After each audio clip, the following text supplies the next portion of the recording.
Hello दोस्तों, आप सभी को नमस्कार।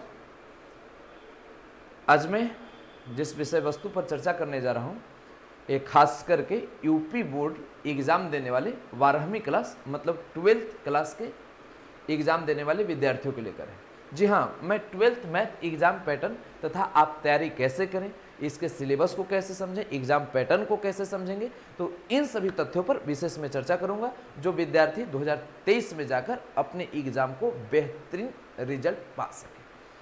तो बच्चों, आज मैं एग्ज़ाम पैटर्न और सिलेबस, देखिए एग्ज़ाम पैटर्न क्या होता है, सिलेबस क्या होता है, दोनों का अर्थ अलग होता है। जैसे आपको मैं समझाना चाहूँगा कि एग्ज़ाम में क्वेश्चन कैसे पूछे जाएंगे, कितने अंक का पूछे जाएंगे, उसका पैटर्न क्या होगा, मतलब क्वेश्चन पूछने का तरीका क्या होगा, ऑब्जेक्टिव रहेंगे कि शॉर्ट आंसर क्वेश्चन रहेंगे कि लॉन्ग आंसर क्वेश्चन रहेंगे, कितने नंबर का, ये सभी स्ट्रेटजी के बारे में बताता है, तो उसे पैटर्न बोलते हैं। अब कौन कौन टॉपिक से पूछेगा, उसका पाठ्यक्रम क्या है, जिसे आप सिलेबस कहते हैं, तो उन सभी तथ्यों को, जैसे कैलकुलस हो गया, कैलकुलस में क्या पूछे जाएंगे, या वेक्टर है, 3D है, कौन टॉपिक से पूछा जाएगा, किसको छोड़ना है या क्या पढ़ना है, तो इन सभी चीज़ों के बारे में चर्चा किया है, तो उसे सिलेबस कहते हैं। आइए हम विशेष समझाता हूँ। देखिए, आपको एग्जाम पैटर्न में यहाँ पर सर्वप्रथम आप देखेंगे तो मल्टीपल चॉइस क्वेश्चन, थोड़ा सा हमें इस बात से मैं असहज अपने आप को समझ पा रहा हूँ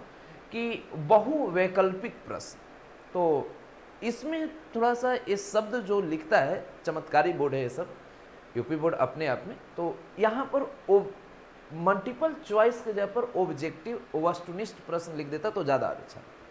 बहुवैकल्पिक का मतलब एक से अधिक सही होता है, मतलब वहाँ पर ए भी सही हो सकता है, बी भी सही होता है, चारों के चारों ऑप्शन सही हो सकते हैं, मैंने इस तरह की बातें होती है।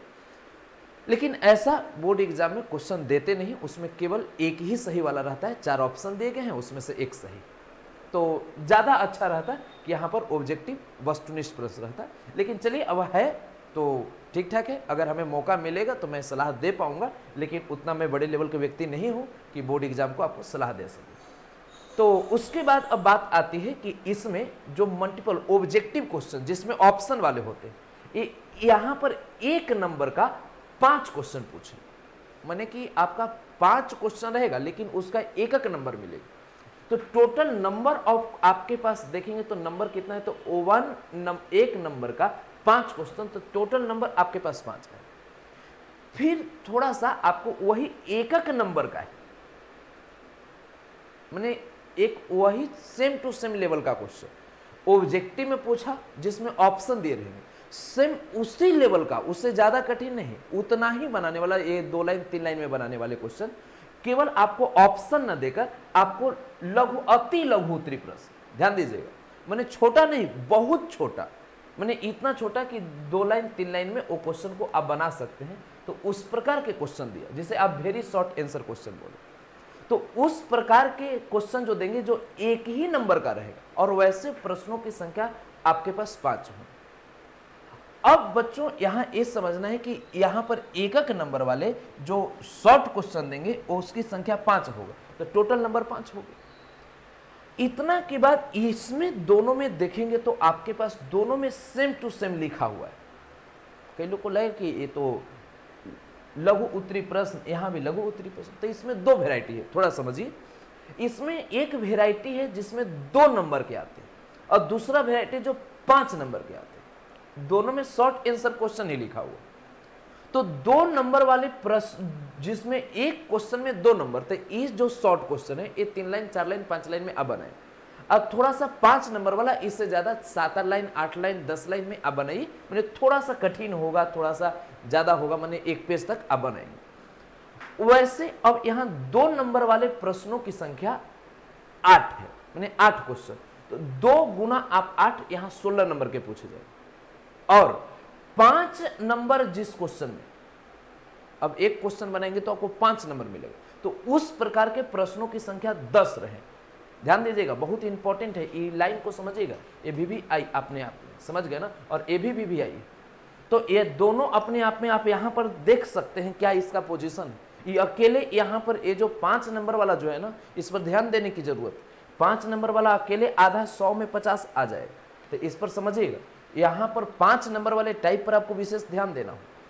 तो इस प्रकार के 10 क्वेश्चन रहेंगे, तो टोटल नंबर आपके पास 50।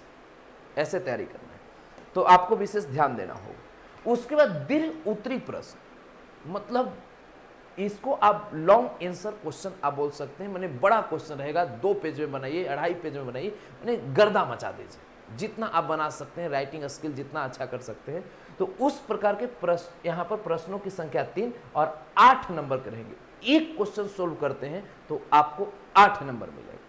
तो वैसे 3 क्वेश्चन आएंगे, ये सब किसी हर हाल में छोड़ना नहीं। अगर एक क्वेश्चन में छूटा तो 100 में 8 गया, 8 गया मतलब आप 92 पर आ जाए। 2 छूटा तो 16 गया, 3 छूटा तो 24 गया। इसे ध्यान दीजिएगा, तीनों के तीनों बनाना है, ये दोनों पर विशेष ध्यान देना होगा। अगर एक भी छोटा तो बहुत मामला गड़बड़ होगा।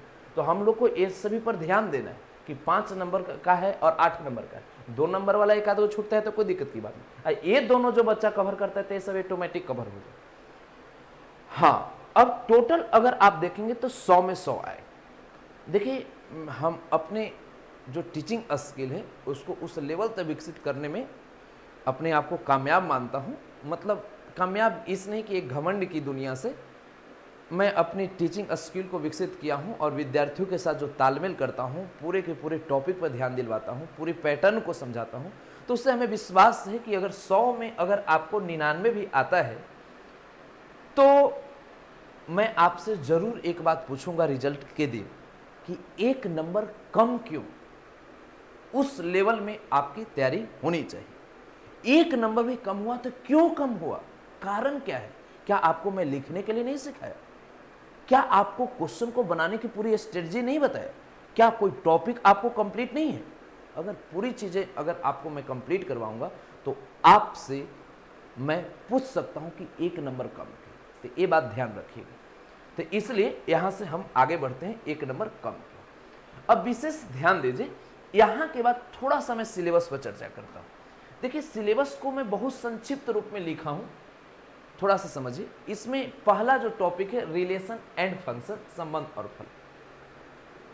उसका मैट्रिक्स एंड डिटर्मिनेंट्स, आव्यूह और सारणी, कैलकुलस कलन शास्त्र, वेक्टर एंड 3D ज्योमेट्री, सदिश और त्रिविमीय ज्योमेट्री। यहाँ पर रैखिक प्रोग्रामिंग समस्याएं, जैसे एलपी का मतलब रैखिक प्रोग्रामिंग और पी प्रोग्राम लगा दिए, एलपीपी तो लीनियर प्रोग्रामिंग प्रोग्राम, तो इसी को रैखिक प्रोग्रामन और उसके बाद समस्याएं। लास्ट में आपके पास प्रोबेबिलिटी प्रायिकता है। बच्चों, यहां पर साइड में कौन टॉपिक से कितने नंबर पूछे जाते हैं ये मैं बता सकता हूं, लेकिन थोड़ा सा इसको मैं बताने से बचा हूं। अब पूछिए ऐसा क्यों? देखिए, कारण यह है कि जब बच्चों को तैयारी करवाने से पहले अगर किसी विशेष टॉपिक के बारे में मैं बता देता हूं कि इतने नंबर का पूछे, तो ऐसा होता है। मैं अपने अनुभव के आधार पर इस लाइन को बोल रहा हूं। लिखना बहुत बड़ी बात नहीं, मैं खुद से लिख सकता हूं।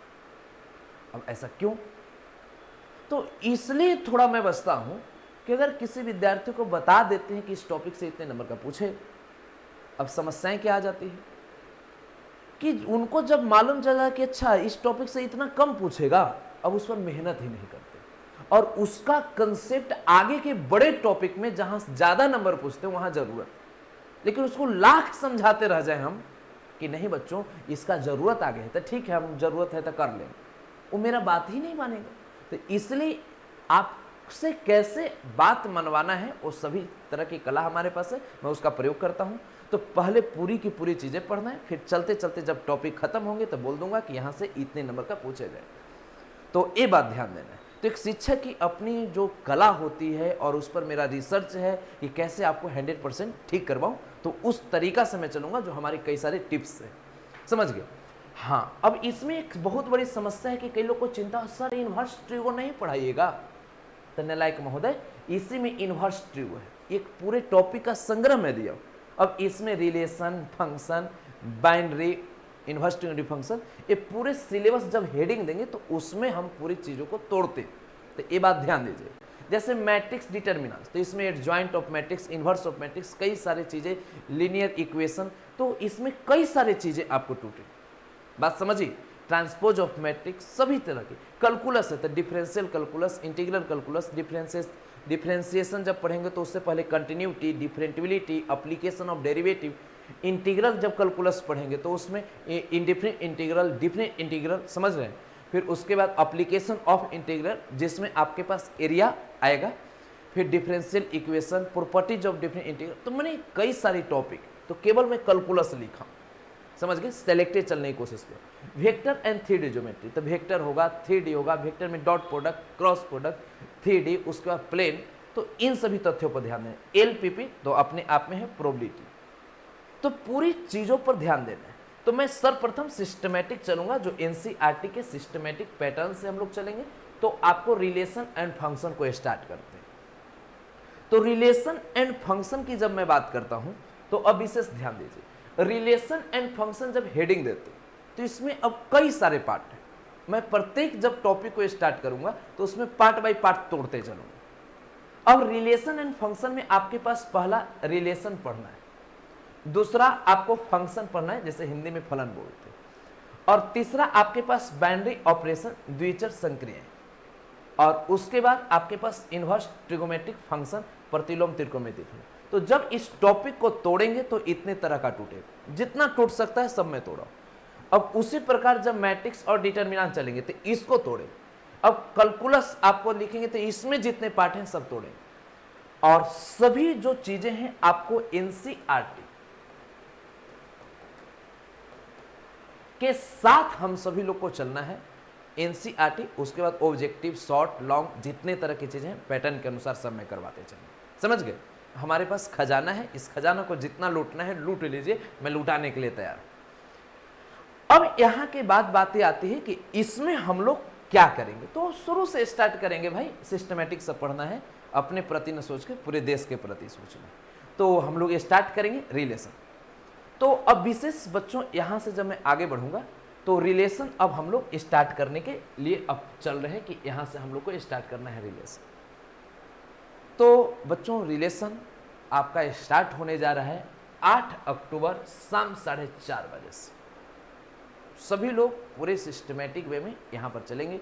मैं जो जो सिलेबस आप सभी लोग को बताया हूँ पूरे सिस्टमैटिक वे में आप अपने कॉपी में इतने लिखकर अपनी संप्रभुता स्थापित कर लीजिए।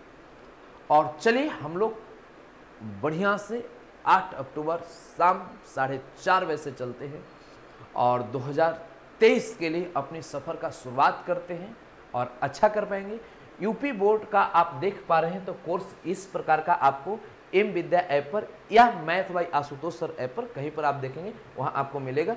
और लाइव क्लास आपका मैंने कल आपसे आपका स्टार्ट हो रहा है 4:30 बजे से सिस्टमेटिक में। चलिए, और विशेष जानकारी के लिए आप इस नंबर पर संपर्क कर सकते हैं। कभी भी कोई भी समस्या हो तो आप टेक्निकल टीम से संपर्क कर सकते हैं।